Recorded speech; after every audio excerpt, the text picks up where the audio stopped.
আসসালামু আলাইকুম। সকল বাংলাদেশি ভাই বোনদেরকে আন্তরিক অভিবাদন জানাচ্ছি আলসামি ট্রাভেল এজেন্সি আস্থার পক্ষ থেকে। সাথে আছি আমি সেলিম রেজা। আজকে আপনাদের জন্য অত্যন্ত গুরুত্বপূর্ণ একটা তথ্য নিয়ে আমি হাজির হয়েছি। আপনারা জানেন দীর্ঘদিন ধরে হঠাৎ করে বাংলাদেশিদের জন্য সংযুক্ত আরব আমিরাতের ভিজিট ভিসা বন্ধ রয়েছে। তো আপনাদের জন্য সুসংবাদ হলো এখন থেকে আবারও আরব আমিরাতের বাংলাদেশিদের জন্য ভিজিট ভিসা চালু হয়েছে।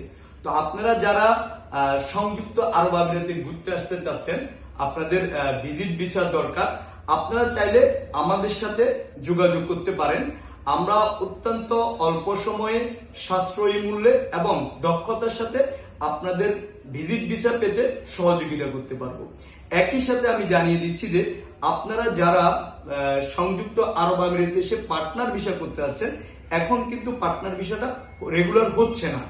তো সেক্ষেত্রে আপনারা আরো অধিকতর তথ্য সংগ্রহ করে পার্টনার ভিসার জন্য ইনিশিয়েটিভ নেবেন বলে আমি বিশ্বাস করি। এছাড়াও আপনারা আমাদের সাথে আরব আমিরাতের ভিজিট ভিসা সাশ্রয়ী মূল্যে এবং ডিসকাউন্ট মূল্যে এয়ার টিকেটের জন্য যোগাযোগ করতে পারেন। এই আরব আমিরাতের যে কোনো ট্রাভেল ট্যুরিজম সংক্রান্ত যে কোনো ইস্যু আপনাদের সার্ভিসের জন্য আমাদের সাথে যোগাযোগ করতে পারেন। আমরা অত্যন্ত সততার সাথে এবং দক্ষ হাতে আপনাদেরকে যে কোনো ধরনের ট্রাভেল ট্যুরিজম সার্ভিস দিতে বদ্ধপরিকর। সবাই ভালো থাকবেন। আবারও দেখা হবে নতুন কোনো ভিডিও নিয়ে। আর আমাদের সাথে যোগাযোগের জন্য আমাদের স্ক্রিনে দেওয়া হোয়াটসঅ্যাপ নাম্বারের সাথে যোগাযোগ করুন। ধন্যবাদ সবাইকে।